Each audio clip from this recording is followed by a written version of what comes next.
Welcome to our webinar. This is a 2024 Spring NDE, NILA, and CLTA Special Interest Group K-12 Spring webinar. And today we have Sarah Harper, and she's going to present comprehensive input beyond year 2. So I believe many of us know Sarah, and she is our certified French, Spanish, and ELL teacher. She has more than 21 years of teaching experience. She has amazing ideas. This is the second time we invite her for this guest speaker series. And she was honored with the 2014 PBS Digital Innovator Award. I'm sorry.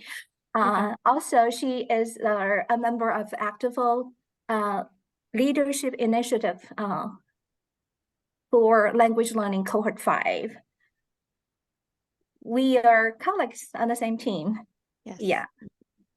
And I'm really happy to have her today. And also before we started, I would like to introduce some webinars along the way, in the same series. So our second speaker will be Danielle Fulcher, and she will present practical methods for increasing target language use. And it's February 10th, the same time, Central Time, 10 to 11:30. And after Danielle, we will have Kara Heminger. She's going to present promoting world languages through immersion and competitive experiences. She has experienced, I think, leading immersion programs for years. Weekend, summer, when school is out. And then we have Dr. Catalano. She's going to present translanguaging in world language classrooms. She's going to present on February 21st, 3:45 to 5:15 Central Time. Okay. And also we're going to have, this is Barbara Butz. She is our indigenous language expert. She is going to talk about I'm sorry, this is she's going to present indigenous language on February 23rd, 2024, and 3:45 to 5:15. And we will have, I think, 7 more webinars in the series, altogether 17 in spring. And let's get started. You are invited to all of our webinars. We have great speakers. Now, Sarah, it's all yours. Okay, great. Can you see my screen, the title page? Not yet. Okay, could you?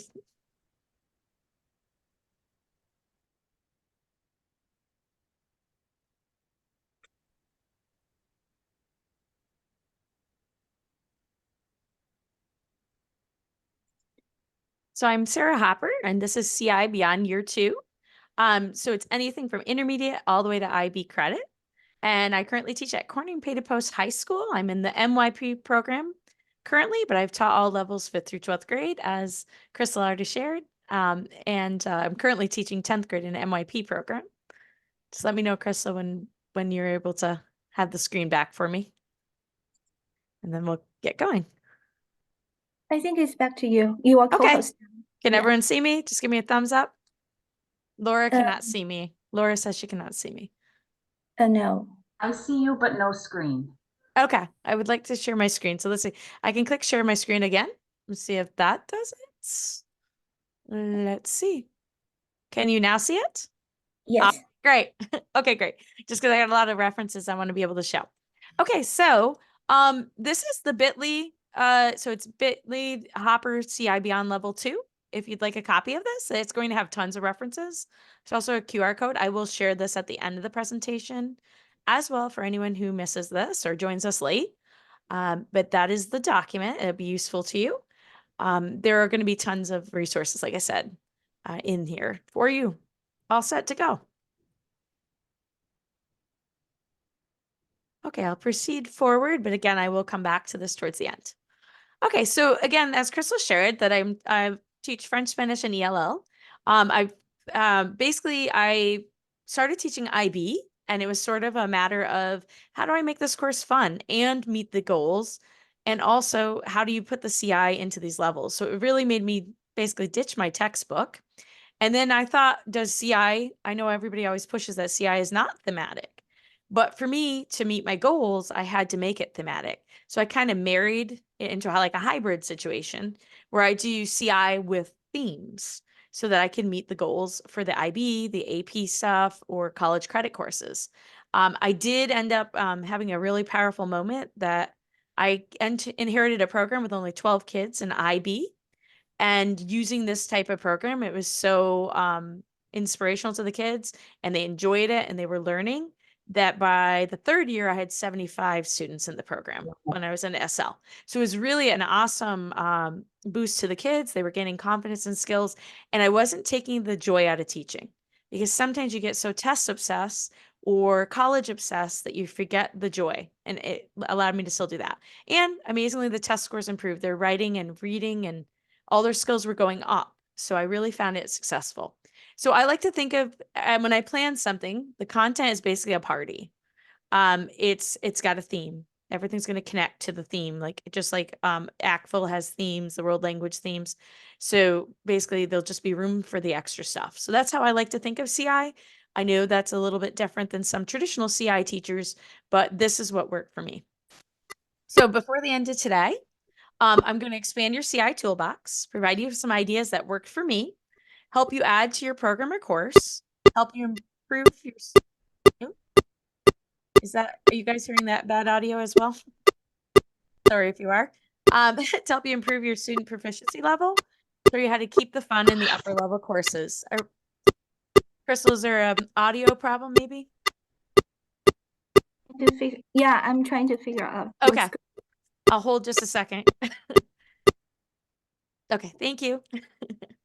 Okay, so the TL, so you have to think about like the CI idea that we're watering these plants to grow. And the reason I had the firefighter on the front blasting water on him, we need more input when we get to these advanced courses. The kids you can't just trickle the ideas and go super slow all the time. You really have to continue to add that input in to get the kids up to those higher proficiency levels. So I kind of just like the idea of this, like your regular language teacher, they can pull it off. But when you're upper level CI, you got to jazz it up.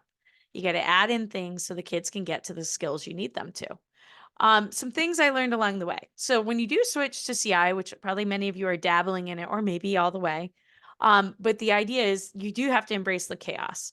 So one thing I found was a call and response. I absolutely had to have a call and response in order to be successful in the classroom. They have to quickly be able to transition from activities to maximize your class time. I gave a video if anybody doesn't know what that is, but this will keep your classroom management in check. The other thing, oftentimes in a CI course, the students will say, I'm not learning anything. I didn't learn anything. There are many of our learners who just need a vocab sheet. They need to know what they're learning. They need to have that concept that they actually did learn something. They have to be able to somehow know it. So I'm going to show you a few ways to do that so your kids feel like they are learning, and they will then feel more successful. So we're going to showcase their progress along the way, and we're going to show them something that they actually learned something. So sometimes it's a baseline followed by more progress as you continue. So do remember when you do CI, although it's fun and we're doing all the stuff, if you don't hold your kids accountable at any given time, it's going to fail. It's not going to meet your objectives. So the kids should always know what they're doing. They need to have check-ins or tasks to complete. You know, like, I don't know, examples might be like write a 5-line summary or 10 things you understood, true false quizzes, recap the story, draw, create a quiz for another student to take, retell the story. You can pick, but they should have something they're responsible for. Or maybe they're responsible at the end to have to do something. You're going to go back to one of the pictures in your pictures talk, and they'll have to help you describe it. So it's like gives them some incentive to make sure they're being accountable, make sure they're engaged with you. So I'll start with speaking strategies because you do need to have that output. I know it's called a comprehensible input, but without the output, we're really not progressing towards proficiency. So one of the things I do every day, which is super powerful, is I put a thematic picture on the board and I partner up my students, partner A and partner B. You got to change every day who starts and different things, but they'll get 1 minute on the clock and they have to describe the picture in as much detail as possible. This is great for those of us teaching IB as well. It trains them for those picture talks later on. However, it still builds proficiency. I'll be honest, the first time you do it, you'll be shocked. The kids may only be able to say 3 or 4 sentences. Sometimes you have to scaffold in the beginning, and then later they'll get really good at it. And then you're going to chart their progress. So I stick with the same theme for like the whole time. So let's say we're studying, the first one I'm going to show you is health. So we would do a different health picture every day. So partner A sees one picture, and partner B's job is to count how many sentences they say on their fingers. So as they talk, they'll keep track of how many sentences they have. And then they'll switch roles, and partner B will get a different picture and have to describe it. This single-handedly built the proficiency level of my students immensely. In addition, they bragged about it. They went and told other people. I got many compliments at parent conference time about how much people thought they were growing because of this activity. So if you do have an odd number, you can do a group of 3, 2 kids, number A, 1 number B, but the catch is don't always make the same group of 3. Otherwise, the kids are losing a little bit of the speaking time. And I always try to make it a little fun. Like the 2 partners might always be the same partners, but I'll be like, whoever's the long hair, you start today. Whoever was born first, you get to start today. So if you keep it kind of interesting, it kind of adds a little excitement of who's partner A and who's partner B on a daily basis. Okay, so here's an example. So this is the picture my students would receive. And then basically the students have to describe this. So there's a teachers pay teachers teacher, and I apologize, I don't remember their name. And I borrowed an idea of theirs that was called Sakra, which is French for like sacred or damn, depending how you want to translate it. But anyway, it stood for something and it helps train them. What do they see in the picture? What is it about? What theme are we talking about? What culture can they pull from the picture? And RE standing for relate it to your own life or experience. So those are the 5 pieces. It really trains them to build upon their knowledge. And again, it was guided towards an IB exam with a picture prompt for those familiar with the IB exam.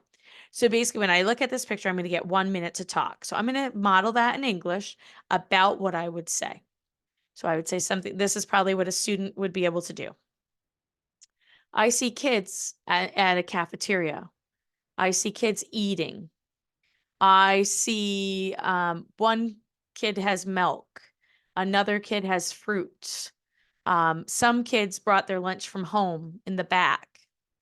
Then I've got to get to the about. So now I'm going to go to the theme.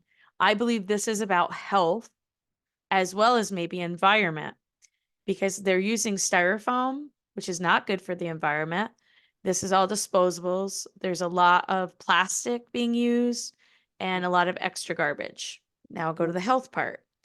I see also health issues going on, that there's processed food. I can see processed food. There's minimal vegetables and fruit being served. The food is, the cheese is not real cheese. The milk is not pure. The milk's flavored, something like that. Then I would relate it to my own life or experience. That's the last part. So I would say something to the effect of, also the culture part too could be comparing different cultures if you wanted as well. But then when you get to the relate part, now I have to say, oh, I bring my lunch to school. I don't like school food. I don't think it's fresh. I also think it costs a lot of money.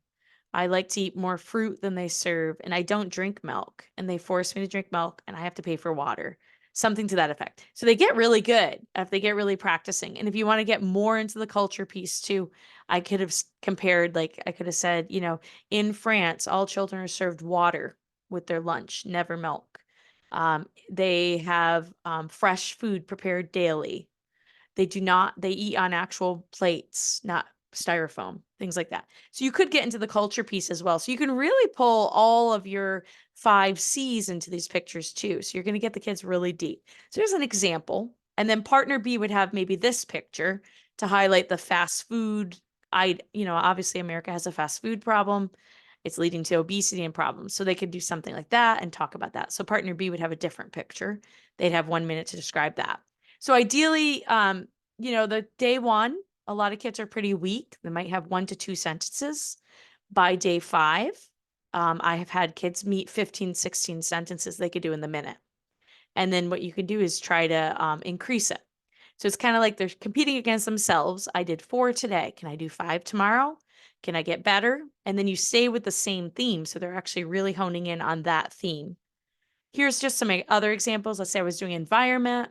I could talk about electric cars, a smart car. This picture would go into like what type of car. Obviously in Europe, the smart car is pretty popular.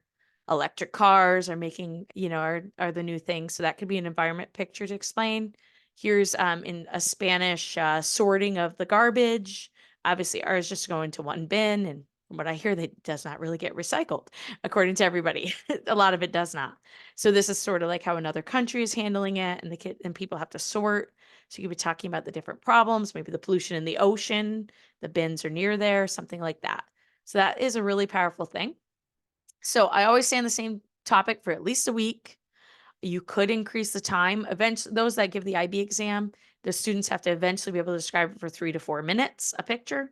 So this could be a buildup, or it could even be a goal. Like we did 1 minute. By the end of the year, can we do 2? And so you can increase the time for 15 seconds to work up to your final. Again, if kids are really weak, you could start them off with chat mats. You could start them off with a couple words on the board to help guide them. Honestly, I've inherited some groups that were pretty weak. And at the very beginning, we get the scaffolds. And then by the second unit, third unit, there are no scaffolds. Now they're competent, but they do really increase their sentence formation, the ability to talk. They have confidence. They can then also, when they can speak really well, they understand the verbs and they're able to then write well. And always require some cultural elements are included so you can get into that cultural part of the upper level courses. And you're going to get more into those themes by doing that as well. I always celebrate success every day. Okay. Who said 5 things? Raise your hand. I never say like who said nothing. Usually the partners kind of congratulate each other when they do a really good job on their own. Did you improve your total? That's often a question. So you could have them chart if you want, but think about the progress they'd feel because I could say 1 sentence today. By Friday, oh my God, they said 12. They'd be thrilled, right? They'd know they were learning. They'd know they'd see the progress. So I have done charts with them. Usually I don't. I just have them like rate themselves like on their hand. Like 5, I feel really confident I could talk about this. 4, feel somewhat confident. 3, average. 2, or 1, I'm not confident at all. Usually they start off like at a 1 on one day. By Friday, most are a 4 or 5. So it really does build the topic. Another way I get my kids talking is like doing info gap activities to get them talking. So you can have the partners sit away. So just turn their desks so one is not facing the board. And partner A will get to see the screen and partner B is going to have to draw what they see. So I always tell them like there was a bank robbery and how eyewitness testimony really differs between people. I'm a psych major as well. It is a real phenomenon. So anyway, these 2 different people saw 2 different suspects. So then you describe number 1, and then you are describing this to your partner in great detail. Like he's wearing an eye mask. He has a very big nose. He's smiling, so they're drawing, it's kind of getting close. And then after about a minute of description, have them look and they get a chuckle. Sometimes they're close, but most of the time they're not. So it's kind of a chuckle. And then you switch roles and the other partner sees it. So one person saw this in the bank robbery and the other one saw this, right? So there's Al Capone if anybody didn't recognize him. But anyway, then you have to like describe that and then they would have to try to draw that. So that's really good and it encourages the kids to get really detailed. And I usually give like a prize for the kids who looks the most like my picture. Even, like make a quick judgment. If they find it like a game at that point. The other thing is you can do a time discussion. So I'm going to show a scene and the partners have, let's say, I don't know, a minute to look at the scene and try to talk together as much as they can in the language. So when they do that, they have to just come up with as much as they can. So maybe I would say your goal is to comment on 10 things. So the partner and the 2 partners together have to like kind of piggyback off each other to say these things. So then they look at the picture and the two partners are talking, right? So, oh, there's kids with books. There's someone riding a bike. I see balloons. Oh, there's a bridge in the background. Oh, she's eating popcorn. Oh, there's a dog and he's playing with kids. You know, so good morning. Oh, there goes someone's up. So those are some of the ideas. Thank you.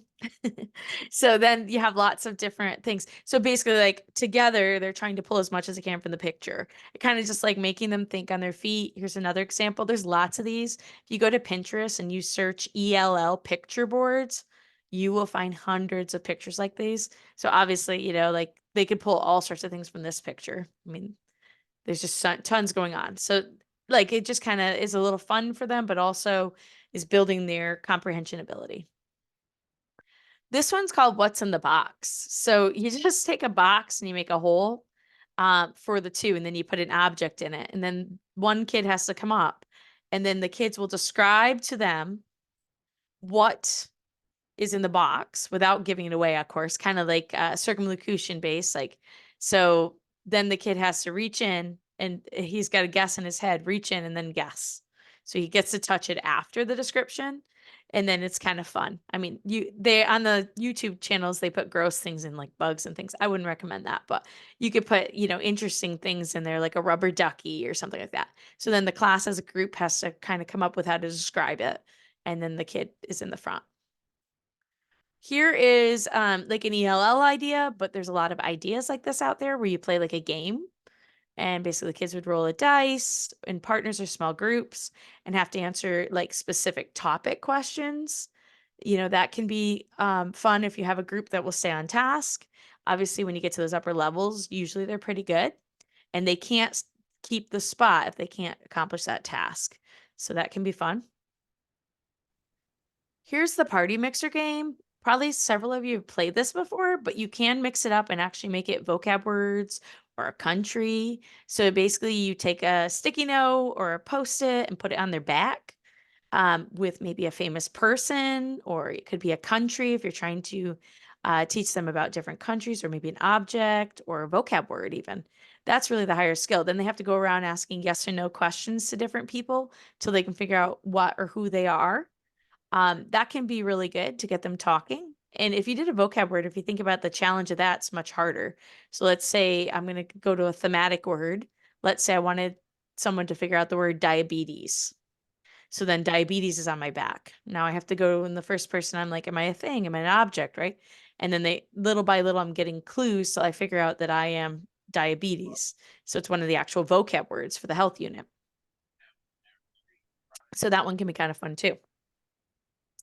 This one's called circumlocution bingo. So it's really important your kids have good circumlocution skills because then they can they can basically communicate in any way. We do this all the time in English where we have to say, oh, what's that? You know, that chocolate bar, it's got nuts in it and caramel. Oh, they use it a lot in the Super Bowl commercials. Getting someone, of course, to guess Snickers is what I was going for. But like we do that type of stuff as well. So if you teach the kids that, so you take these words they may not know, and then you can play as a class. So you post it on the board, and then you could start the first round. So like I would say something like, oh, you know, it's a type of instrument and you play it in beginning music class. And then, oh, it's the recorder, right? So then little by little you'd have the kids giving the clues. They're picking one on the board. And it's not that they're going to know the word cork or egg carton or Q-tip. It's that they're able to communicate in a way to get us to guess it. So that can be a lot of fun and it really builds their description skills. This one's called like describe the students. So you can take a picture and just have like some details. So here's some lockers and basically like now you have to tell me about Jacques. What do we know about Jacques? What do we think he's like? Oh, well, I bet he likes football. He looks like he plays sports. Oh, he's really clean. And I don't think he cares about schoolwork because there's no books in there. And, you know, so the kids can pull from there. What do we know about Chloe? Chloe really likes to go to Starbucks in the morning. I bet she's late for school a lot. And down here, I see all these books. And looks like she's prepared for class, different things. And then this one's obviously more into science. They've got a microscope in there. So like that kind of idea. So then you have the kids kind of like work with someone to describe as much as they can using clues from the picture. Here's another one. It's like a spy. So what do we know about this person? And then they could kind of like get together and have to make a list or like 5 to 10 things they know. Like it sounds like I bet he is not from the United States. He's got a passport and he loves to drink coffee. He's got a lot of different pictures, that type of thing. So the kids could kind of like brainstorm what they think this person is. So obviously that's supposed to be a spy. Here's another one. It's like a murder mystery, kind of like whodunit clue. So have them, maybe they'd have to sit together and talk about what they think might have happened in the study. So I don't know, he ate some cake. Oh, look, maybe the cake's poisoned. Maybe he's all alone. He's holding flags in his hands and he just spilled his coffee, that kind of idea. So then they would get into detail and make something. You could even go further and have them make alibis of what they were doing while this happened. So they're not accused, something like that. This is like pictures with what's wrong in it. So you have to go into detail and, like the kids together have to say what they see wrong in the picture. Like obviously, we probably shouldn't have a bottle of something in the lemonade and the TV on the pancake, that kind of stuff. So together they could talk about the problems they see in the picture. The other thing would be just old-fashioned show and tell. Let the kids choose something to bring. I do recommend you let them know you don't want it to be living.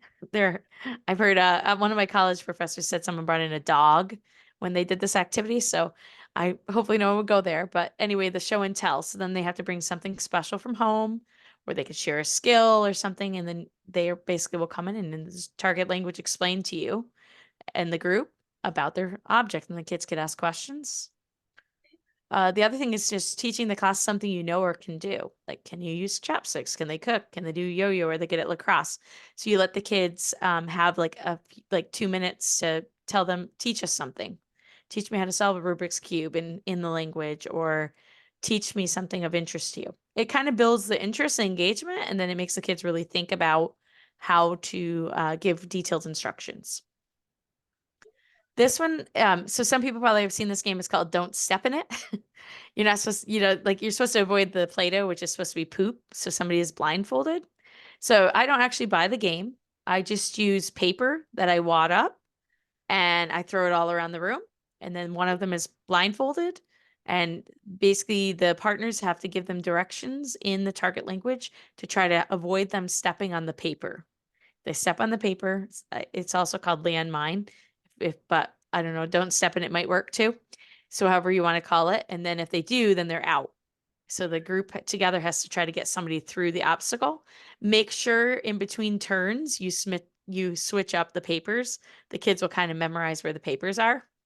And you will want, I don't know, maybe 20, but you can do multiple groups at the same time in the classroom.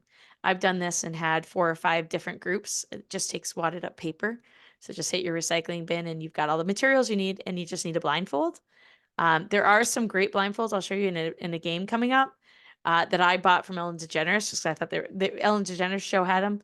They were like cat and dog ones. They're really funny. So if you want to add a little engagement to it when they wear the blindfolds, it's kind of cute. Name that film. So the kids have to describe the movie to you and you have to guess the movie. So they all get to sit down and think about it. They have to, pick a movie that we probably would all know. So for example, partner 1 might say a family leaves their son behind when they go to Paris. Robbers break in and he has to stop them. So obviously going for Home Alone. And then partner 2 is like, oh, a small town has a shark and it attacks a lot of people. Right? Going for Jaws, that kind of thing. So like you could either have these written out and have the kids pull a card with common ones you think everybody would know, or you can have them make them with movies they've seen. And then that's kind of fun between partners. This one I call time bomb. So you set a timer for 10 to 30 seconds and the kids try to accomplish a task. Like at a very low level, give me 5 foods. And you got 20 seconds, 30 seconds together. The 2 of you have to come up with that or go further, go more thematic, environmental problems, complex, right? They'd have to come up with that. So that's kind of like on the timer. This one's called the password game. So the student will pick a password. It has to not be a password like numbers and things like that, but it has to be something. So like you just pick up basically a secret word, and then I give clues to everybody until they guess my password. Open-ended questions that prompt discussion between partners, like one has to go and then why, that type of idea. There's a lot of those one has to go on Pinterest, and you can find tons. This is like, what is your kryptonite? What's your weakness? So like have the kids discussing what's something that's their weakness. Is it chocolate that they can't get enough of? Or I don't know, or maybe they want to be more serious and more self-reflective and talk about, actual things they find they're weak in. So like kind of just getting them talking. And at the same time, you're building student relationships, because these partners are sharing stuff together that will build that. So it does overall, these activities are not only proficiency builders, but they're relationship builders. This one's called Famous Person Remix. So each person is assigned a famous person, a historical figure, or a cartoon character. Now they have to prepare a short speech, and they have to get in front of the class and they have to share it, and everybody else will figure out who that is. Obviously, you want to put lots of clues in it.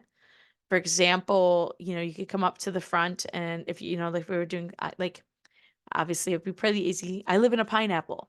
Probably everyone could go with SpongeBob. That's kind of a little more basic, but you could pick more historical figures. For example, I wore a tall top hat. I had a beard, and basically, and you could go into detail, like I was assassinated at a theater, right? Going to like Abraham Lincoln, something like that. So they can come up with the ideas. So give them like, a couple minutes to prep their speech, and then we all guess who it is. These are some interactive games that I think could really be adapted. I took them from a lot of game show ideas, but they're really fun in the classroom, and they get kids thinking. So obviously 20 questions, you can actually buy this. I have one in Spanish I bought. You can buy it in the target language, or you can just play it. Each person has to role play a famous person, a celebrity. You get 20 questions. Or country, city, monument. You can get really out of the, if you want to get more culture out of it, you can get into like famous Spanish people, famous Chinese people, things like that. So you could go more detailed in your, role play with it for the 20 questions. So just kind of go with your theme. Like if you're doing environment, maybe it's animals. Maybe today it's animals. Everyone's going to be a different animal, and they have to describe the animal in a variety of ways with the 20 questions to figure it out. This was from Ellen DeGeneres game. So this is obviously a little wild for the classroom, but the concept's kind of neat. So what I was thinking, these are the masks, by the way, that I was talking about for the landmine game. They're just really funny. But so what she has them do is one of them has to taste a food, and then they have to describe it in detail. They have no idea what they're eating, and they can't use silverware in this show. And then he has to figure out what she's described. Obviously a little wild for the classroom, but what if they were blindfolded and this one had to hold something, touch it, and describe it? So I think you could adapt it to make it a pretty cool, fun game. And then the other partner has to figure out what they're describing. We'll see how many they can get. So the two of you are going to be blindfolded, and when I say go, one of you will bend over to... Can you hear my audio? Okay, excellent, because sometimes that doesn't work for me, but I clicked the right button, I think, today. Okay, so here's the food on the plate. Just give you the idea of it. Your back. Behind my back. And what about... So here's our food. Tell him what it is. Where is it? It's down here. Oh, ew. Hon, we're on a clock. We're on a clock. Let's raise some money. A lentil loaf of some sort. No, it's oatmeal. It's dry, well, dry hold on. Honey, I'm supposed to guess. She wasn't supposed to give it away, but that's the idea. So obviously it wouldn't have to be food. I mean, it could if you checked if nobody had allergies and you brought in some like little Tootsie Rolls and some candies or something. But I think it would be better like to hold an object. So I think that could be easily adapted to make a fun circumlocution game. Here is Sofia Vergara playing the 5-second rule. And since you're going to the target language, I'm going to assume you might need more than 5 seconds for 3 items, but probably 1 item you could do in 5 seconds. So they have 5 seconds on the clock to list something. So here's this one. Rich is going to ask us. Let's see. You on a honeymoon. I knew you were behind this. Yeah, she didn't understand. You can't. It's Let me 5 seconds. concentrate. No, Eat shrimp, dance, Russian. Just an example. So like they get 5 seconds, they have to list something quickly and they're competing against their friend. So you don't necessarily have to have the buzzards and all that, but that one could be really quickly adapted to get kids thinking. All right, Twitch is Here is another one that Sofia Vergara played. So it's the heads up game, but one of them is acting it out and the other one's trying to guess it. So this is like her trying to act out. we're back with Sofia Vergara, and Let me see.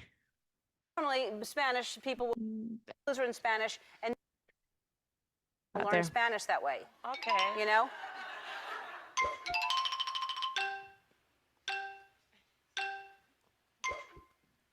Montar a caballo. Horse riding. Yeah. Montar a gallo. So basically, one partner has to look up at the board, act it out, and the partner has to guess it. So you could do it one in the target language guessing, or you could have it actually guessing. So this one I think could be really easily adapted. It could make some fun in the classroom. You can purchase Heads Up. It is available in Spanish for your phone or device. I think it's available in French. I'm not sure about other languages. Or you could just have it, you could adapt it yourself with like a slideshow and just have the ones you want. So let's say you're doing your vocab and you want the kids to guess certain things. These would have to be more action-based things. So having them act out global warming, probably not realistic. But, like having us guess, I don't know, an avalanche or rain or different weather conditions, I bet they could probably pull off. So you would basically be able to choose what they're gonna see in the background, and then just have them, play for points for fun. We're back with Sofia. This one's an old one. It was the $10,000 pyramid, but you can certainly make it a classroom game. So all you have to do is have topics that one person sees and the other doesn't. So again, just positioning of those desks. So one person's looking at the board, one person's not. So you get a topic and then you have to give clues to your partner until they guess the topic. So since some people might be young and maybe never seen it, I'll just show a clip or two, and then I'll show you some ideas how you could adapt that to make it a fun circumlocution game. $50,000. All right, you just said wow, so $50,000 in your hands. What do you do with the money? Well, I am recently engaged after a whirlwind I'm trying to get to fast forward a little, but I'm having a hard time because my slideshow button's over it. So let's see. We'll just play it, I guess. romance of about, at this point, 8 months. Wow. And All right, so here she is. She's going to see the Do it. theme. All right, Kiki, we're going to put 60 seconds on the clock.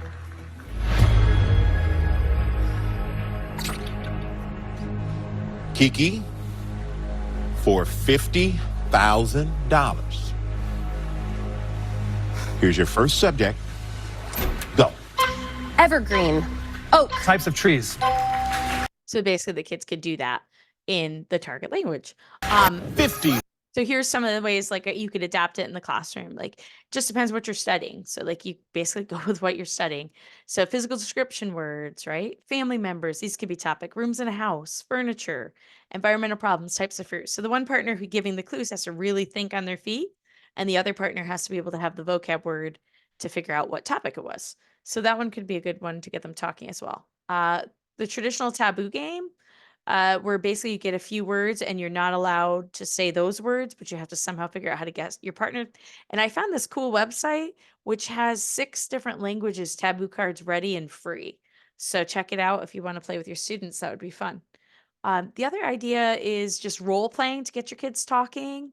So, going Ellen DeGeneres, Kelly Clarkson show, Wendy Williams, Drew Barrymore, they're all talk show hosts. I know Ellen's not quite as in anymore, but like you could have the kids, doing a little pretend talk show together, interviewing each other. How about one, you have a couple judges and one gets to play Simon Cowell and the kids all have to do a talent to make it kind of interesting. You could have the kids interviewing different kids in the room about their environmental habits, health habits, tech use. You do a pretend murder or theft trial and assign everyone a role. You're the judge. Okay. You're the lawyer. You're one of the witnesses. Everybody's got a little job. How about Miss America pageant or Mr. if we want to be more, and there's Mix, MX, the gender neutral one, to interview things about thematic issues. Often like we could all have them pretend they're competing in a Miss America pageant. Food tasting. You actually could blind test cookies or even pretend foods or have soda in little bathroom cups that they have to try and describe. Grab bag commercials. This one can be kind of fun. So bringing a blind bag of goods students have to sell and they grab. One of my coworkers, she actually just has kids raid their junk drawers and bring her in stuff. So that's kind of fun. Like they kind of bring in some of the clues or just get some hodgepodge items. So basically the kids have to draw it and now I have to sell this. So I just pulled out a yucky looking toothbrush. Okay, now I have to sell it to the group in the language. How about pretending to be a teacher of an unruly class? Good for command form. The kids would have to give, the teacher's giving commands. The kids are choosing not to properly behave. You could also auction off weird items, be it pictures of things or real things. The kids could be auctioning it off like, oh, you've got to have this great item, only used 25 times.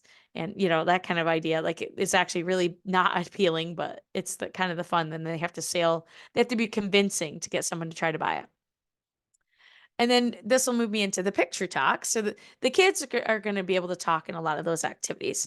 But with a picture talk, these can be super powerful to build your vocab, especially at these upper levels. So obviously you get hundreds of vocab at these upper levels sometimes for a topic. And you really have to hone in on what's the most important. So I would look at these giant lists for IB and I'd be like, what am I going to teach? So then I looked and I was like, what 25 to 30 words do I think are the most important? And that's what I put in my picture talk. I want these kids to know these very well. They're thematic words they need. So you can always research on the internet just the concepts and find pictures and identify cultural components to cover. So I'm going to give you an example of one I created, and then I'm going to show you tons that are ready-made that you could adapt and use. Okay, so just remember, everything says we need to learn a word. We need to hear it 10 to 15 times. Picture talks are the best way to get this repetition in without boring your students. You can really hone in on this vocab. So this one is going to be about health topics. So these are pictures I chose. So this was a picture to emphasize obesity. These were the words I chose from the health unit. So then an example, I have a Spanish and French script, but I'm going to read in English just to be more inclusive of everyone here. So obesity is problematic. This is what I would say when I show that card. Obesity is problematic in our society. Teens do not eat healthy. Junk food like Doritos, donuts, and cookies are very cheap and accessible. Fast food like McDonald's and Burger King are everywhere. Healthy foods like fruit and vegetables are expensive. Obesity causes many diseases like diabetes and heart disease. It is necessary to be active and eat healthy. So I've honed in on a lot of vocab within the picture talk. I'm actually going to use the word obesity in this health picture talk probably 10 times. You're probably going to hear the word disease 10 times as I'm talking. So I'm really honing in to get that repetition. So that's just what I'd say about that one word. Now notice I've gone way beyond what I'd do in the 7th, 8th, 9th grade level. I'm really trying to go further. So here's my fast food picture, right? And then I'd go great detail for that. Here's what I did to represent junk food. These are the words I thought they had to know to write to actually really describe the themes of health.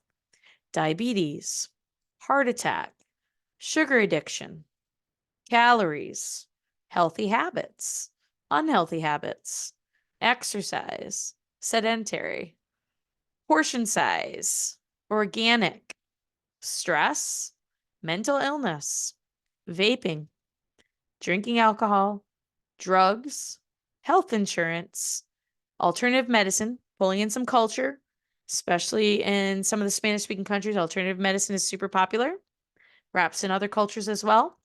Walking, got I had the Arc de Triomphe in there, try to emphasize in Europe how much they walk. So you can pull in the culture within the pieces too. And then what I actually love is there are tons of ready-made picture talks out there already.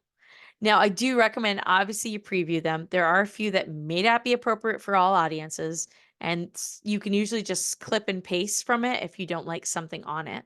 So, but this is by topic. I'm going to show you a variety of picture talks that are ready to go. They're compelling, they're interesting to kids, and they have lots of good stuff. So let's start with awkward school photos. So I have just tons of them. So this is just goes through like awkward school photos. So you can go into great detail and describe these different people. Let me see, I just have to figure out how to, I can close these because I've got the Zoom bar at the top. Just bear with me a second.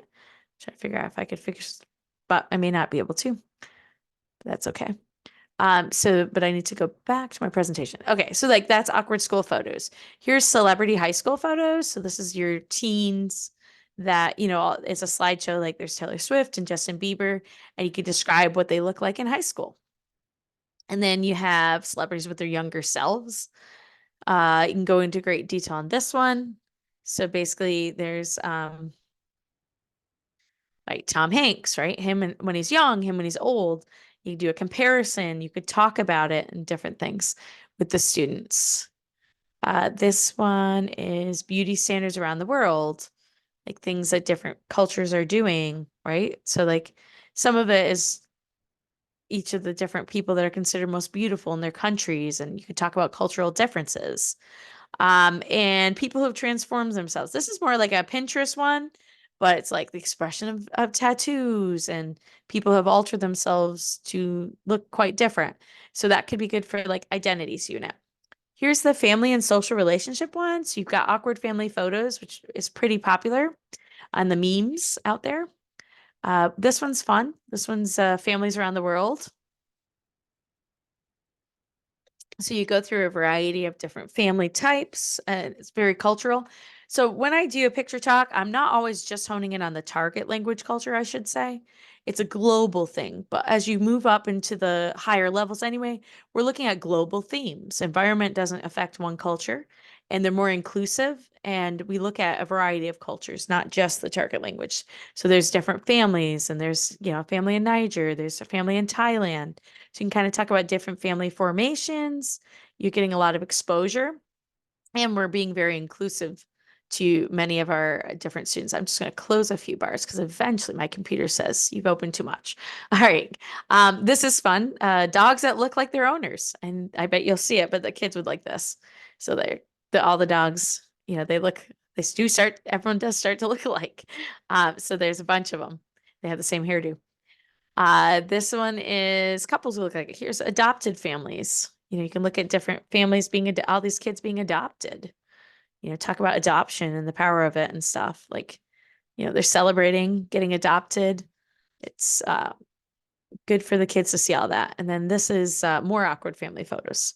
Here's celebration customs and traditions. So you have like weird festivals around the world, which when you go in, you can see just a variety of things celebrated. Some of them are going to hit the target language. Some of them might be elsewhere, but very interesting, different things. So we can talk about different festivals, you know, like the Mud Festival in South Korea and all sorts of things. So there can be some fun, interesting cultural stuff to talk about.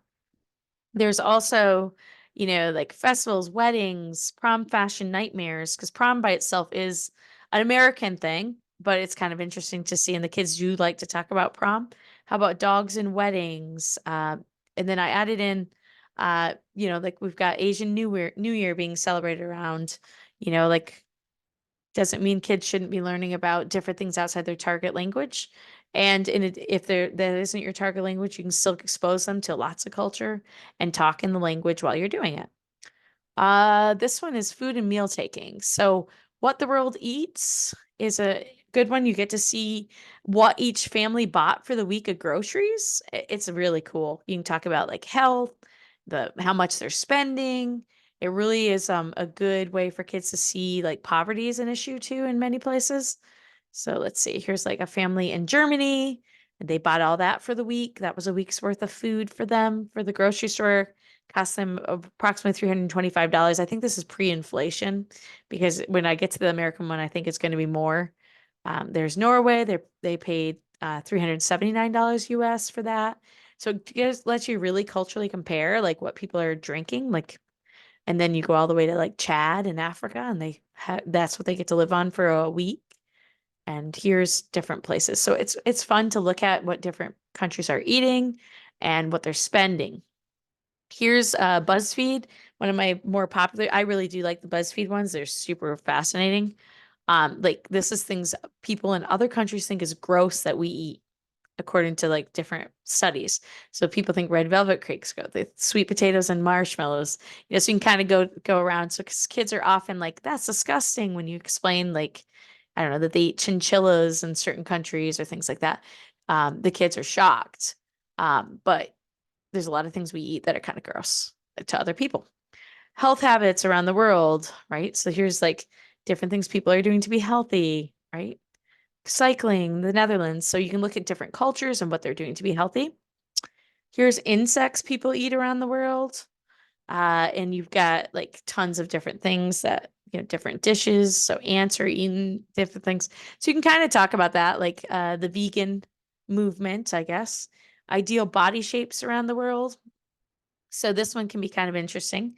So this is this is what's considered the most attractive woman in Romania. And there's the US and there's Syria. So you can see the differences in the body type and the body styles, kind of talk about the differences. And here's where McDonald's things around the world. Like if I go to, maybe I have to, there it is. So if I'm in India, I can have the Maharaja Mac, things like that. So the kids kind of find that fascinating to look at that.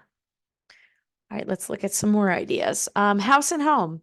So here's some weird homes around the world that people have built. So like there's the carrot house, the world's skinniest house. We have an upside down house that somebody built. The old water tower, right? They have just lots of interesting ones. The shark house. So you can look at lots of things and like talk about different things when you're talking about house and home. Let's see, children's bedrooms around the world. This one's, I think, really moving because you can see like, what people have in different countries. Like these people are sharing a room in Brazil. That's their bedroom. Might be sharing a bed, right? The baby sleeps in that in Thailand. So it's good, like, on a cultural part that the kids are getting the cultural component, the global understanding of a variety of things. And they're seeing that, life can be different outside of our cultures as well. And you're getting all that language in when you describe what they have. Let's see. Bad real estate photos. These are actually things people supposedly did in their houses, different things. So they have a variety of interesting ones. Haunted houses around the world. Most haunted places in the world. The kids can look at the different things. And you kind of judge like what your kids are in. Bad hotel rooms one is good. There is a little bit of naughty stuff in that. So that would be one I definitely would be editing. They did include some drug needles that were found in hotels and things like that. But there's also this one for bedrooms in America. So like it really determines like where you live, probably what type of bedroom you have and things. So there's one little girl's bedroom. They could talk about their bedroom after doing the picture talk, into compare and contrast. School life. So this is recess around the world. It's fun to compare. So we have, like there's in the UK recess. Here's in the West Bank what recess looks like. Here is in Kenya what recess looks like. I want to listen to this one. Here's Norway. Here's Tokyo, that type of idea. So the kids really do get like a lot of global information. Here is what the insides of schools look like because it really varies. So that is a school in France right here. So you can kind of show different things here we are in China in a school. Here we are in Haiti. So they took different classroom pictures. Here's a school in New Mexico that happens to be right on the border. And it says some of the kids actually live in Mexico and they cross after. So you can get lots of information that you can use. Dangerous ways to get to school. I know there's popular videos that a lot of Spanish teachers are using, but it does kind of make, here's in China, some of the remote ways kids have to travel. And here is, like a lot of kids do a lot to get to school in the Himalayas and things. So you could get just a lot of cultural information and knowledge. And then this was teachers around the world inspiring youth. So this is all like, teachers doing really cool stuff all around. So you have just lots of teachers doing stuff to inspire their kids. And it's global. Okay, let's see. We'll go to our next topic. Okay. All right, then you have travel, weird places around the world. Right, so then there's just lots of ideas. Let's try to make these ads go away as fast as possible. I guess accepting is the only way to get rid of it. All right, so here's the, the causeway. So you can see all sorts of interesting places to go visit, like the springs in Turkey and things like that. So this would be great for like nature vocab and different things. Bad tourists are people doing like obnoxious things around the world, like writing graffiti on the Colosseum. worst passengers on the plane. There's some pictures of, I think there's pictures of like people and their feet in the air and stuff. Yeah. Yes. All this stuff like, around the thing. Yeah. So like a variety of things, more haunted places to visit, weird hobbies, extreme sports. So this is like extreme sports around the world. It'll load. Maybe it will. It's really slow to load for some reason. So we'll dump that one for now. Here's games around the world. So you can show them international games that are played. So like, you know, and they have some videos showing different things. You talk about a variety of different games that kids play, like the clapping game, and this one's from Chile, this one's from Brazil. So you can do some interesting things with leisure. Sports fails.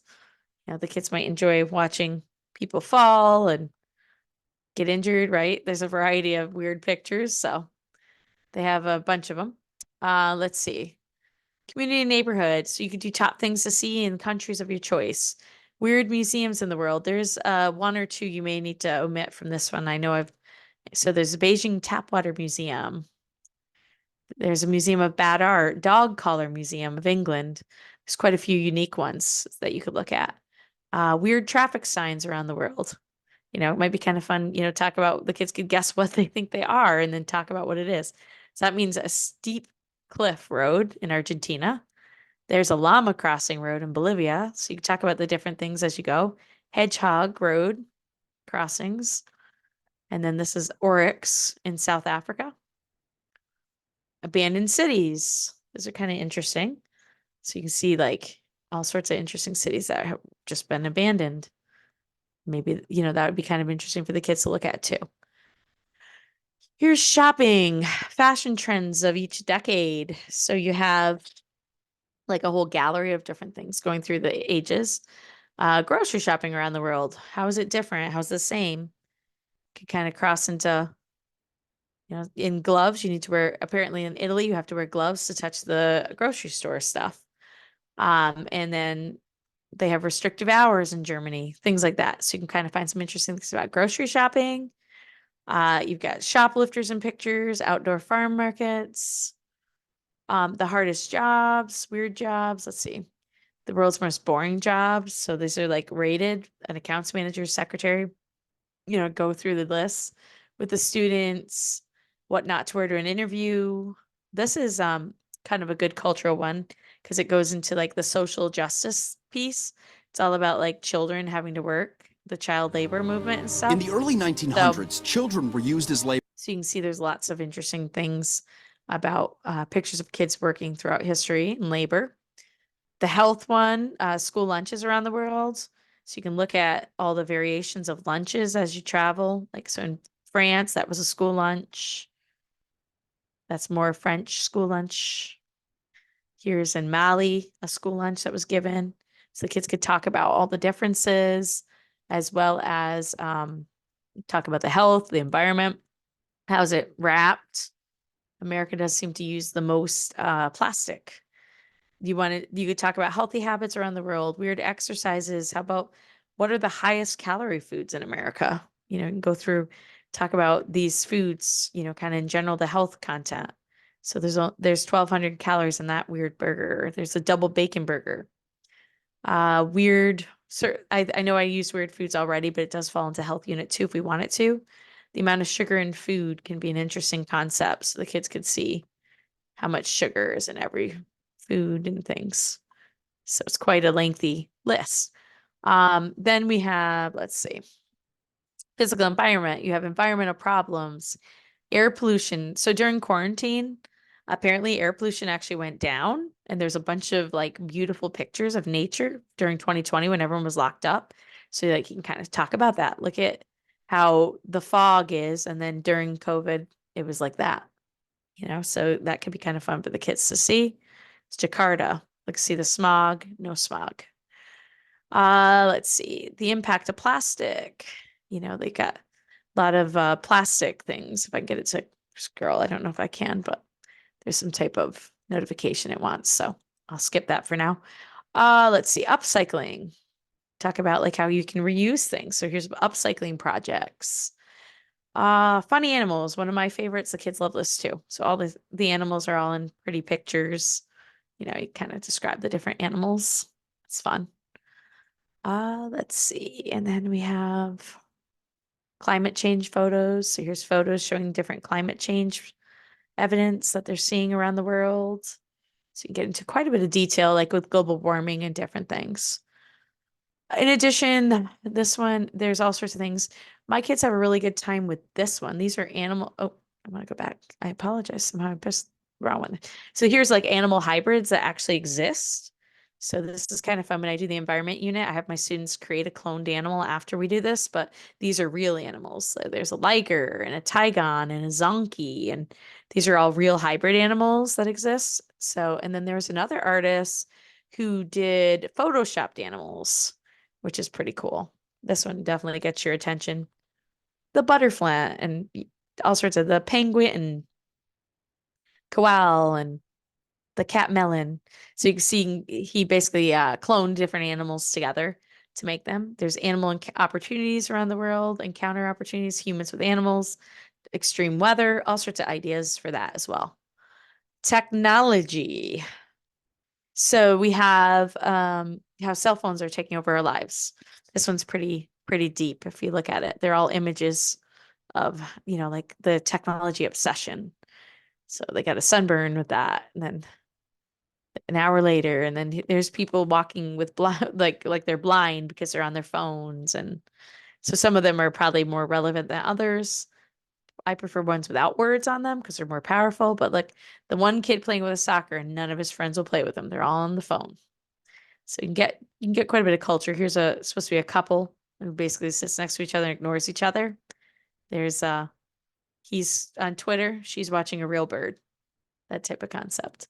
So that one can be fun. Let's see how schools have changed. So, you know, you can look at this is what school looked like in 1942. Quite different. And then you could look at different things the kids were doing. So the kids might like seeing, you know, how their grandparents went to school. They had to listen to a radio broadcast. Media and time management on a poster. No whiteboard. Robots can be fun. So if I go into the robot one, these are all robots that are created. So like, you know, this is a demo of a robot can do surgery now.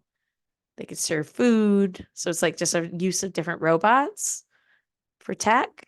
Cyberbullying is more of a photo science inventions can be interesting too. Just a lot of ideas. The arts. So if you wanted to go through the 10 most valuable paintings in the world, there's quite a few different paintings on here you could, you know, look at. You know, the Mona Lisa is apparently 100 million, and go through all of them. Some of them are shown and some of them aren't, so you might have to add the pictures in. Stolen artwork, right? Picasso was found 9 years later. So here's all different artwork that was stolen and things like that. So they could listen to that. You could do salsa dancing videos, traditional Mexican clothing. So like sometimes they're just stockpile photos, but you can just pick the ones you want to use for your picture talks. And then there's just like, here's 20 things to see at the Louvre that you're supposed to see, especially if you're taking a trip. That might be really valuable. Just downsize my links because in my experience, it does eventually crash on me if I open too many. There we go. And then those are the arts. Then going to social justice and human rights. So this is what prison cells look around the world. And, you know, some of them actually do not look bad. There's in Spain, and apparently children can stay with incarcerated family members. That's why it's Disney themed in this prison. Here is in Uganda. There's a prison cell. And they're showing somebody actually graduated, got a diploma while in prison. In Norway, actually doesn't look so bad, right? It's homey with couch and chairs. So it's kind of makes kids really think about, I guess, things. There's another, that's a prison cell in Norway. Kind of looks more like a dorm room. And then eventually there's Japan. And then here is the Netherlands, Scotland. So quite a few different, and there's Russia. So you can kind of look at a variety of prisons, talk about that. What about living in extreme poverty? Here's people who have to live in extreme poverty, and you can see a variety of people having to live on the streets and things. Kind of get people talking about homelessness and different things. International Women's Day around the world. How are women being celebrated? How about immigration pictures? So you have people having to try to escape for their lives to get in. This is immigrants from Latin America and Asia showing up in a truck bound. That was like the X-ray machine at the border. That's how they discovered they were inside the vehicle. There's just lots and lots of pictures of various immigrants. Child marriages around the world. It's a problem in many cultures. So there's like a gallery of photos. You can get really deep. How about a water crisis? We do have a water crisis in a lot of areas, so they could look at that. You'd add Flint, Michigan in as well. Forced child labor. That's unfortunately they're talking about how Shein is now using children in the workforces for clothing, and the kids can look at in various countries that kids are not going to school always. So as you do a picture talk, it's often you talking. So you do have to make your students do something. So oftentimes I'll have my kids write down at least one thing they understood per slide. You can have them complete a true false quiz at the end of what you said, or go back and pick a random picture you went through, and then now they have to describe that in a few sentences when you go back to it. So you can either have them do it orally with a partner or write it like on an index card. You could also, to get the kids at that higher level, assign each kid a slide to talk about with their partner. So you guys have slide 1, and the two of them have to sit there and talk together about it or write about it. You can also have the kids themselves present a picture or even choose a picture. So maybe your assignment is, I made the picture talk and I assigned Crystal number 1, and I assigned Kay number 2, and Frank gets 3. And, you could basically do that, and everybody, now you have to present. You may want to let them do a partner one the first time just to get them to not feel too worried about it. And the kids can make the picture talks themselves. Okay, I'm going to move into OWIs. So like you probably heard them as one-word images. I use them as one-word image whole scenes, and I take them to the next level. So for example, one person is drawing for the class when we can't see them while we are describing it. So we go into a whole scene. It's not just a character. We're making a scene. So I kind of preface it. I say to the kids, we're at the dump. What do you see? The kids say, oh, I see bottles. I see garbage. I see a bear in the corner. So they tell us all this stuff. And in the meantime, that person's trying to draw this. Is anything there that could have been recycled? Oh, there's a car. Oh, I see a cell phone. The kids are making up the details. Do things still work here? Yeah, it looks like there's a TV and a vacuum cleaner that are good. Is there anything we can upcycle? Yeah, I see a dresser over there that I could probably paint. How long is it going to take for the plastic to decompose? Are any animals in trouble at the dump? Yes, I see a turtle stuck in one of those soda can rings. Or yes, there's this. So then the person's drawing and then we reveal. So we're using a lot of vocab for the environment to do that. Here's Marisol at McDonald's. What she eat? How big was her portion? Did she upsize it? You can talk to the kids about what upsizing was years ago. Did she drink soda or water? If she eats there every day, what's going to happen to her? How much do you think she'll have to exercise after eating that Big Mac?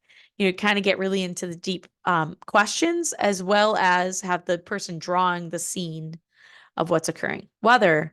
Oh, there's a storm coming. What signs are in the sky? Is it raining or snowing? Are there sirens going off? Are there animals around? What are they doing? Where will the people go? Is there pollution from the storm? What's the ocean doing? Who's going to clean up this mess? That kind of idea. So the person sketching it has to be, they make a pretty good scene out of this. Here's a trip with lots of travel ideas as well. So once you get the hang of it, you can kind of just pick your theme and go with it. These are clip chats, also known as movie talks, where basically you're talking to the students, providing that input, but you can go further and include more theme to get that repetition in. So I do recommend a presentation clicker. Try to pick short films, less words, the better. And you want to have to narrate it in comprehensible target language to the best of your ability, stopping several times, and stall on the ending to the end just to keep their engagement. So you could always play a Kahoot, Gimkit, something like that after. You can have students write a 5-line summary of the film, true false quiz, or have them draw out the action and retell it. But you can go further too, and the kids themselves could be responsible for actually describing the movies too. So here's a short film called The Choices We Make, and this guy has to choose between healthy choices. You could use that in any language. Here's an education one where the student feels like everybody else is cheating around him. Kind of bring up the idea of like the education and the honesty. Here is environment. This was kind of sad. I'll pre-warn you, but it's a cartoon animation, but basically like, you know, he all the animals are getting poached. But it is an environmental one. This one's identities. If anyone's ever seen Pip, it's a dog being trained for obedience school who's not doing very well. He has to figure out how to pass. Family, great Disney commercial. Some of you might have used this. It's a pretty popular one, but it's called The Gift. It's a multicultural family who's also a mixed family who just joined family. It's kind of a nice story. Social justice is poverty. It's a poverty cycle. It's a short one, but it talks about how you can't escape poverty. Travel. This guy went on a trip, and it's like a fast progress storyline. Daily routine. So you could talk about, you know, going to those reflexive verbs for those that have reflexive verbs, or all the daily routine stuff. Mental health. Here's a mental health commercial. Earning a living, the employee of the month. Technology. Here's a short technology one. And then remember, you can recreate the story with drawings, simple sentences, put the events in order, act out the scene, show the film again and mute it and make the kids narrate it the second time, or rewrite the ending. Those are all things kids can do to really extend it. And I do put grammar in them. So this is a future tense one. So I don't know if anyone's seen the movie Minority Report with Tom Cruise, but basically it's the wave of the future. And as he's walking, all the ads change. And so you could be using, what do we think is going to happen in the future? Oh, this is going to be the future. So he had to get new eyes in the movie. And anyway, facial recognition. So all his ads are personalized to him. So we can use future tense, talking about future things here. This one is, this one's can be fun using future tense. So you play America's Funniest Home Videos, and basically I will pause it before the action happens, and you guys have to tell me what body part you think is going to get hurt. So for example, and I have to stop right there, and everyone has to guess what body part they think they're going to hurt, and then we'll say it in the future tense. Oh, we think it's going to be their head. Nope. So you get the idea. So the kids do enjoy doing that. It's good for health as well. Here's robots. So you can talk about the future tense using robots. Here's a Spanish horoscope skit. So you could have kids listen to the horoscope that's predicted, or have one in your target language if it isn't Spanish. How will life look in 2050? Here's past photos that have gone through the years.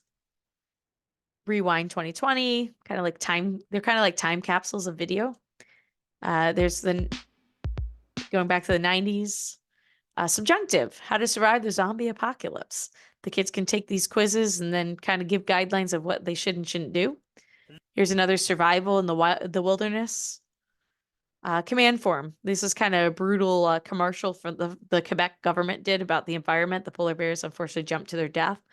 To emphasize it, but you could have them like watch these videos and like, what are they telling us to do? Here is what not to wear in an interview. So they tell you what to wear, what not to wear.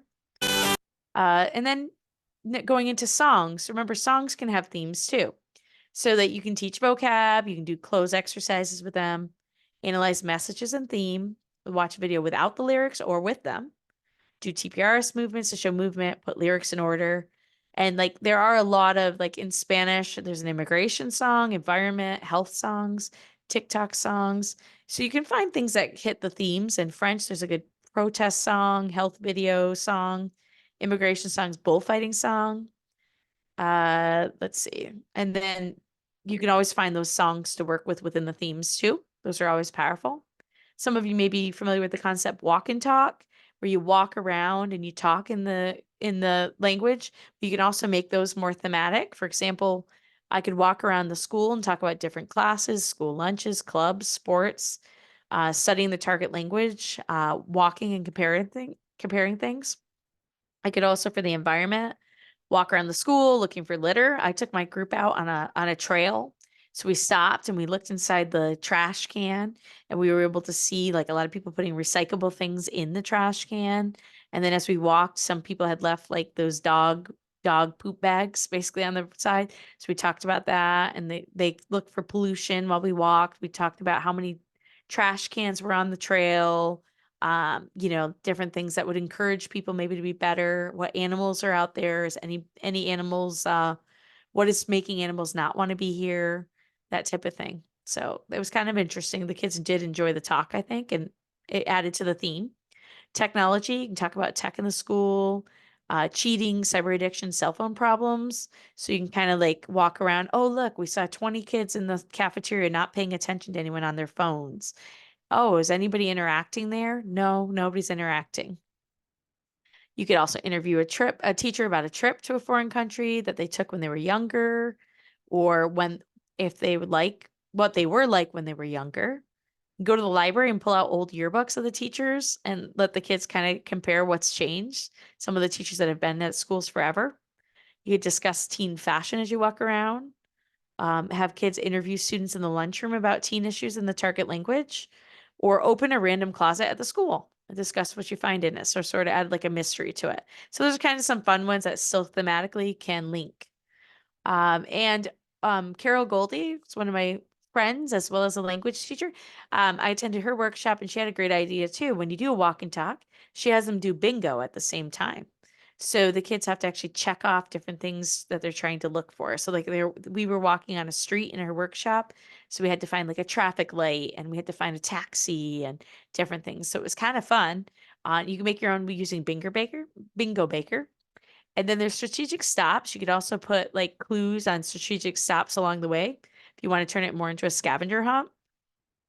Here's like a scavenger hunt. Like if you went outside, you could put this all in the target language. And while you're talking, the kids are also trying to check off these things that they can hopefully find. Indoor one, there's just a variety of ideas. Newspapers. I know they're kind of becoming obsolete, but they're online. So you can either find them in a variety of ways. So some things to do with newspapers, you can cut out paragraphs and have kids put them in order. Remove the headings and make the kids have to figure out what heading goes with which part of the story. Show a picture and the kids actually write the article. So maybe they see a picture of an explosion. Now they have to write the article. Draw the missing picture to the article. That's the lower end one, but it's possible. You could create ads for useless products to be in a pretend newspaper. How about make a comic strip about your theme? You can do blackout poetry. So you take words out of it to create poetry about a topic. So those are some things to do with newspapers. Scholastic magazine. I know I use that personally in the classroom. And magazines, National Geographic's all online for a lot of things. So you basically could have the kids labeling with Post-its to add captions to stories, have students read 3 to 5 short articles, and then make the cover. They could be responsible for making the magazine cover. Random object story. They could choose 3 to 6 items from a magazine and have to write a story about it. For example, write about a shoe, cheese, a child, and a monkey, and I have to make a story. I could have different articles up and have the kids tell me who is this geared for. Is this for students? Is this for elderly? Is this for handicapped people? Who's the article for? So they have to figure it out. Or have them read articles and determine who is not represented and who is being excluded in the article. Did they do a good job in it? Or create the ad for the magazine to make it the absolute truth. So for example, cigarettes. Obviously the cigarette company is like, it's great, really stress-free, really tasty. But the kids have to now be a realist. So when they make the cigarette poster, they have to be like, kill yourself fast. You can't wait. One puff and your brain cells are gone. You know, they have to be more honest about it. And then the other thing that's kind of fun is just rip out a random page of magazine theme story. A lot of librarians are getting rid of magazines after a little bit, so you can get a pile. They could be in English. Just rip out scenes. They take a scene and then they have to make a story about it. So I rip out a picture of a seal in Antarctica. Now I have to write a story about it. Infographics are great too, to get the kids talking, and you can find lots of cultural thematic ones. Healthy foods, the French reading books, sports, fast food. There's just lots of ideas. Calendar talk, I've always found it sort of too simple for the upper levels. So I did jazz it up a little, and they had them discuss target language culture holidays, looking at weird days like National Hot Dog Day, National Popcorn Day. Have the kids discuss their own future plans when you talk about it.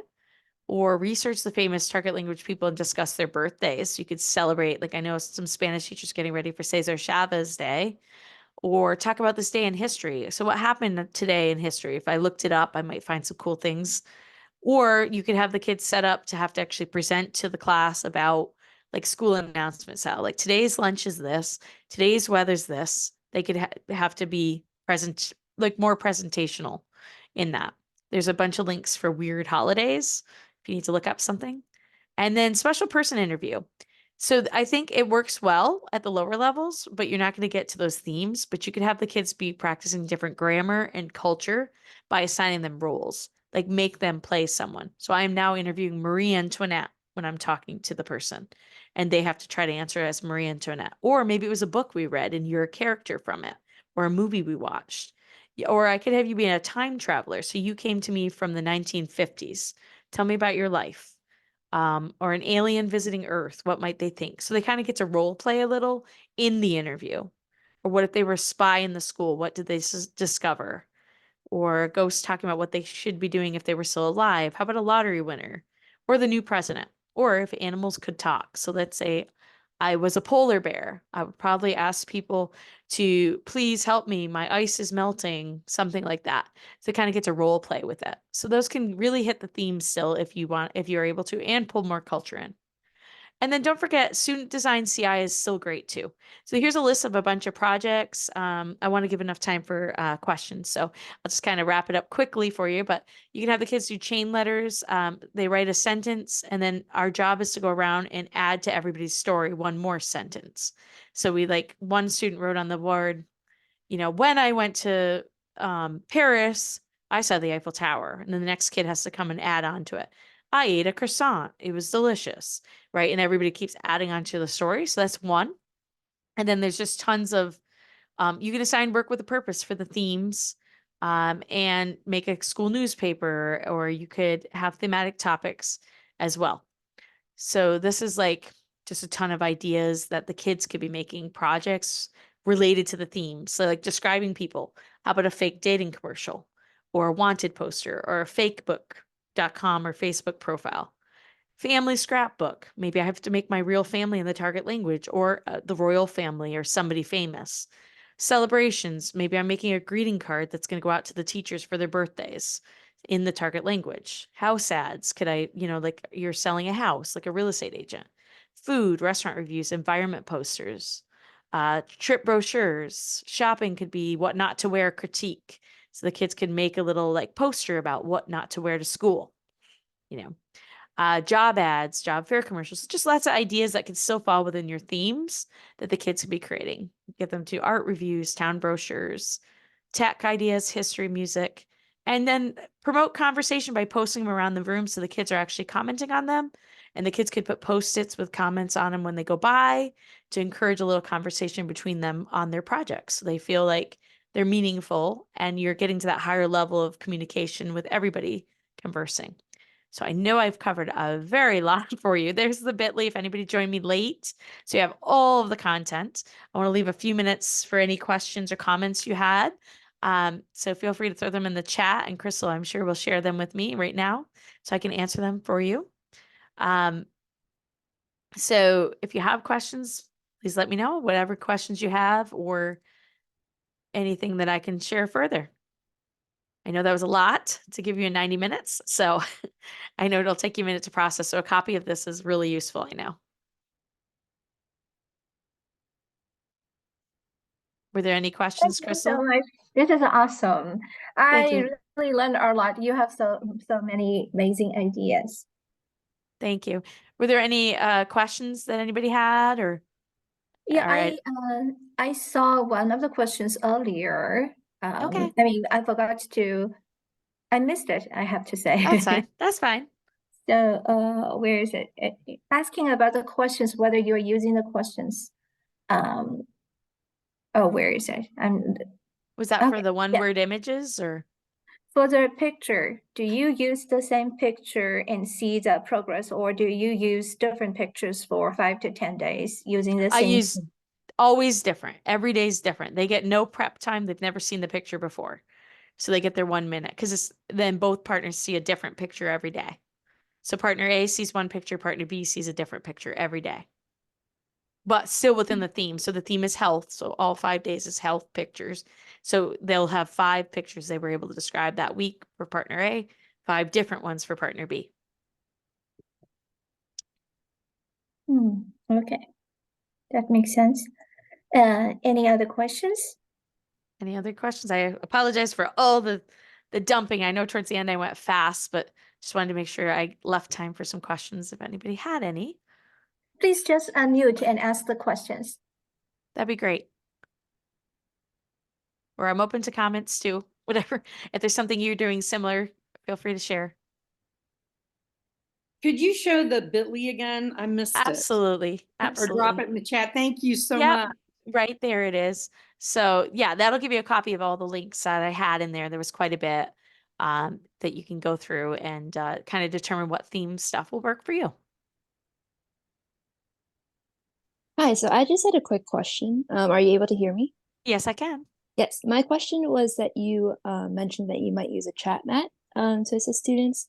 Do you typically put in sentence starters or individual words to help them? Conjunctions? What do you put on a chat mat? Usually the sentence starters, because I want them to be building upon what they say. For example, teaching them like how to say there is a start, or, you know, like, because like they have to understand how to describe a picture. So they're more picture vocab, or in the background would be a good word on a chat mat.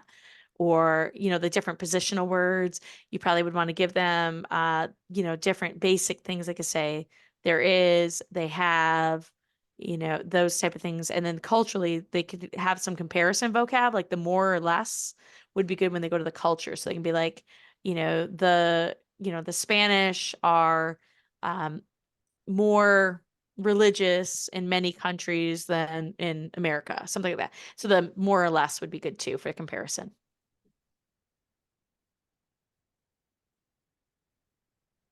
Thank you for all of those resources. I was just curious, you know, if you are going through 10 pictures a week, do you have a specific site or do you just simply like Pinterest search? I honestly just like hone in on that 25 to 30 words I'm really trying to hammer down. So how can I pull it out? What would have that? So, I mean, it does, once you get the hang of it, it takes me less than 90 seconds, I think, to build those 2 pictures a day. You don't have to overthink it. You just have to make sure you're covering the theme, and it gives the kids the opportunity to use the vocab you're trying to hone in. Thank you. You're welcome. Okay, if you haven't get, you know, PD certificate, make sure you have your full name and also your email in the chat. It is hard for me to get into the registration system and find everybody's email. So please put it just in the chat or just private message me. And this is the faster way you get your PD. Thank you. Yeah, thank you so much, everybody, for joining us. I am open to further questions, or if you need anything after the fact. These resources sometimes do go out of site, just to be aware of the links and things. Like I did have to update them from the last time I presented. So just, you can always Google the topics, and usually it's available somewhere else.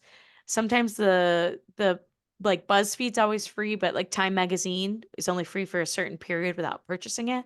But you can usually find it on other sites by just saying like schools around the world, that type of idea. Oh, did you get this question? Do you mind me ask how do you encourage 100% target language in your classroom? So during the conversation when they're doing that, I walk around and the kids I don't like ever really correct. Sometimes they will ask me for a word and I'll just give it to them if I can, if it's something simple. Monitor the room, and the kids know they're getting a grade for that speaking activity. And then I'm not saying I'm 100% currently, but when I was at SL, I was 100%. But they, you know, you just kind of have to encourage, it's confidence. The reason people don't do it 100%, they're not confident. So giving them practice, giving them that opportunity, and encouraging errors and not caring about it is really helpful. Like, I honestly don't care if they make an error because they're learning, but then like later they'll get better as they practice.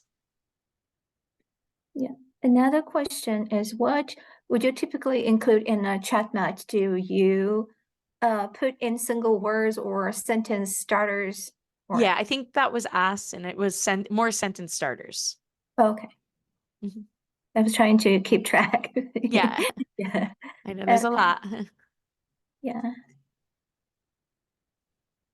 A lot of thank you to you, Sarah. Okay, good. I hope you got some things out of it. And again, once you get like you have to adapt it to make it to for you, and it will definitely be very easy once you get going. You just kind of pick what works for you, what theme works for you, what's your group. If your group's, can't handle a certain topic, just don't use it. There's lots of topics to use. Okay. Oh, one more question. Is there any classroom management challenges you experience in CI class? If you give them a purpose, like I said, always have a purpose, and you hold them accountable with something, usually no. And the call and response really helps because the kids know I need to transition like that when I do it. That's how you maximize it. And generally no. It's always a confidence issue. So if you provide the tools to them, they'll be confident to proceed. Okay, great. Thank you. This is awesome. Yeah. Great. Thank you. Thank you. Thank you, And everyone. any other questions or no? Anything? Okay, great. And we can just enjoy our weekend. Yes.